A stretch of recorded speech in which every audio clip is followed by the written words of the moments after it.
일단 SK하이닉스 역대 사상 최대 실적 공개했습니다. 2분기 영업이익 60조 5천억 원대 발표했는데요.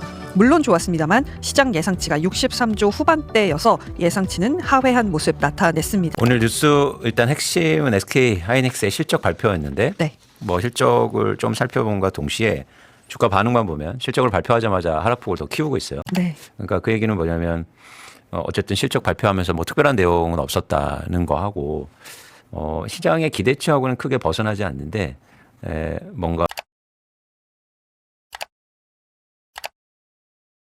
이거는 패닉이고요. 시장이 지금 작동을 안 하고 있는 상황이거든요. 그런데 지금 당국에서 나오는 메시지가 전혀 없거든요. 근데 작동을 안 하고 있잖아요, 시장이. 근데 지금 이 비상시국인데 레버리지 문제는 아니다. 그냥 AI 논쟁에 뭐 중국 소식 때문이다. 평시에 있었던 악재 호재를 반영하는 수준이라고 생각하는데 지금 그 수준이 아닌 거예요. 환경 펀드 그런 거 하면 되잖아요. 지금 그런 거를 해야 되는 상황이에요. 그러니까 왜냐하면 진짜 금융위기보다 더 저평가돼 있고 시장이 지금 작동을 안 하잖아요.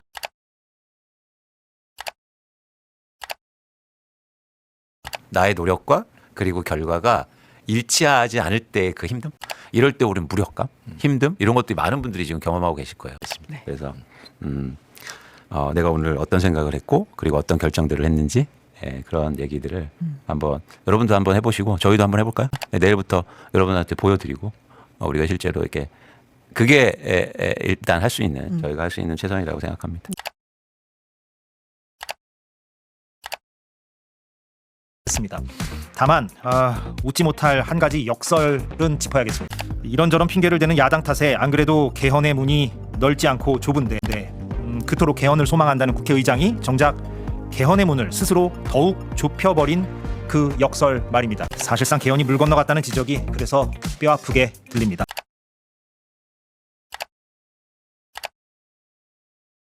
그래서 40도를 공식 기온으로 넘은 것은 2018년 이후에 처음이라고 그러는데 전국 대부분 지역에 지금 폭염특보가 내려져 있고 의무적으로 보장이 안 돼 있어요. 그래서 사실 노조에서 요구한 지가 오래됐는데 네. 좀 논의할 단계가 되지 않았나 생각도 듭니다. 이게 나와야죠. 네.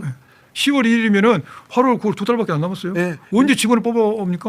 언제 이제 가야 되는데 누군가는 지금 준비를 하고 있어야 되는데 그렇죠. 10월 2일 날 출범할 수는 있습니까? 출범을 해야 되는 게 당인데 네. 당인은 출범해야 되는데 네. 현재 진행 상태에서는 과연 될까? 그걸 만들어야죠. 우리 행안위에서 계속 그걸 재촉을 하죠. 현 검찰청 그대로 있으니까 예. 문제는 중수청입니다. 그렇죠. 중수청을 어떻게 꾸릴지. 꾸릴 것인지. 검사들 안 와 그럼 우리끼리 가야지.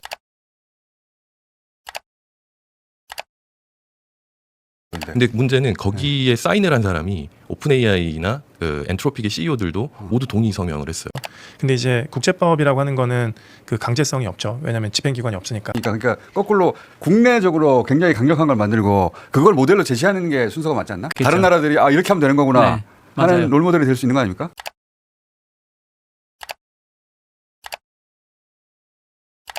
이제 야권에서 개헌의 최종적 목표가 현직 대통령의 임기 연장을 목표로 하는 게 아니냐라는 게 왜냐하면은 헌법 제 128조 2항이 어떻게 되어 있습니까? 대통령의 임기 연장이나 중임 변경을 위한 개헌은 제한 당시에 대통령에게 효력이 없다라고 명시하고 있습니다.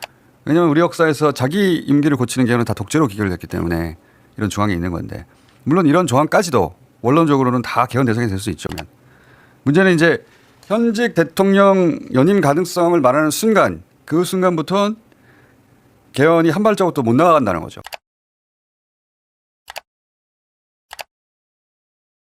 그럼 적어도 삶이 안 만들어진다는 얘기는 비용을 줄여줘야 되고 그렇죠. 만약에 소득이 작다면 소득을 늘려줘야 돼요. 우리나라 서울에도 똑같이 질문 던져볼 수 있잖아요. 우리 서울이 서울 안에서 일하는 사람들이 먹고 살 수 있는 데입니까? 감당할 수 있는 도시냐. 이 부분에 대한 우리의 대안은 전 정말 필요하다.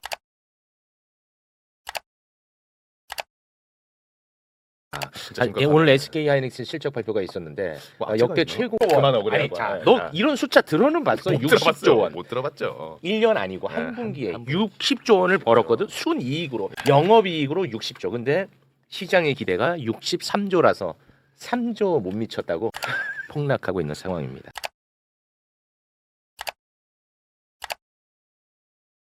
더 이상 이걸로 내가 가능성이 없다. 돈 다 빼버립니다. 보이면 들어가고 우리가 그런 거잖아요. 야구 비유를 또 드리면 그렇게 할 이유도 없고 안 보이면 안 하는 거죠. 보이면 하는 거고 그게 오히려 나오고 증권사 다닐 때는 거의 뭐 1년 내내 주식을 발을 담고 있었는데 그거보다는 보일 때만 하고 그런 그거 좋은 메시지인 것 같습니다.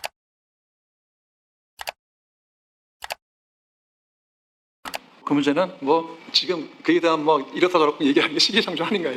국민 여론이 현직 대통령 임기 연장이나 연임에 동의한다면 그리고 정치적 당사자들이 합의해 준다면 불가능할 게 없는 것 아니냐는 뜻으로 충분히 해석될 수 있습니다. 현직 대통령의 임기 연장이나 연임 가능성을 포함하는 개헌은 시기상조가 아니라 불가능입니다. 조정식 의장 측이 나중에 정정하며 언급했듯 대통령 임기 연장 또는 중임 변경을 위한 헌법 개정은 그 헌법 개정 제안 당시의 대통령에게는 적용되지 않는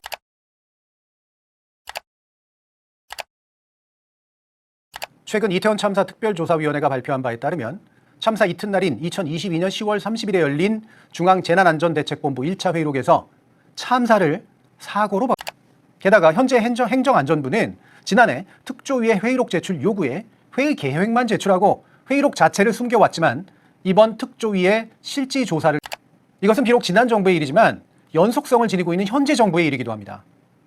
이렇게 시민의 기본권을 보장하지 못하는 국가를 막기 위해 헌법이 존재하는 것이 그래서 시민의 입장에서 국가를 견제하고 정부를 감시하는 헌법이 또 중요해지는 겁니다.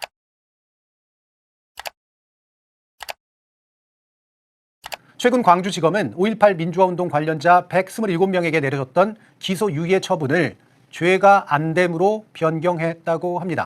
여기서 기소유예는 죄가 있으나 기소하여서 문제를 삼는 것은 유보한다는 뜻이고요. 죄가 안 됨은 죄가 있다고 볼 수 없다는 뜻입니다.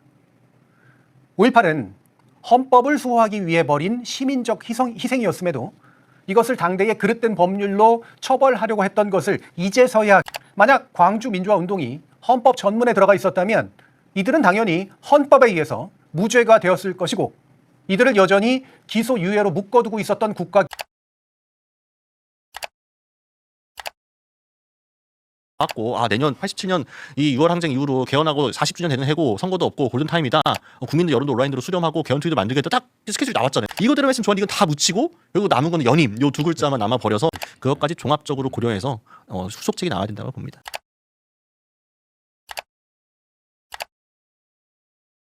근데 이분은 뭐라고 했냐면 불이 났어.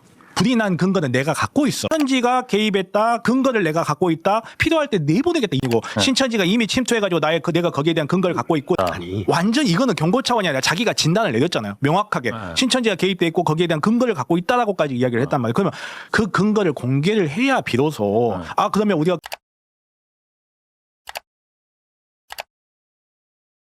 이원주 텔레그램에 나온 그 미략 타격 소재. 참 뉴시스 기자한테 물어봤던데 참 답 안 하죠. 저는 이해를 할 수 없습니다. 언론의 이런 태도가. 네, 저도 사실은 저런 문제가 안 밝히는 게 밝히면 마치 밝히는 순간 언론사가 뭔가 어떤 정치적인 개입을 하는 것처럼 비춰질까 우려인지 모르겠습니다. 그러나 저도 저런 거는 오히려 의문스럽게 놔두는 게 더 많은 억측과 이런 걸 낳기 때문에 어떤 식으로든 밝히는 게 더 낫지 않을까 싶긴 합니다.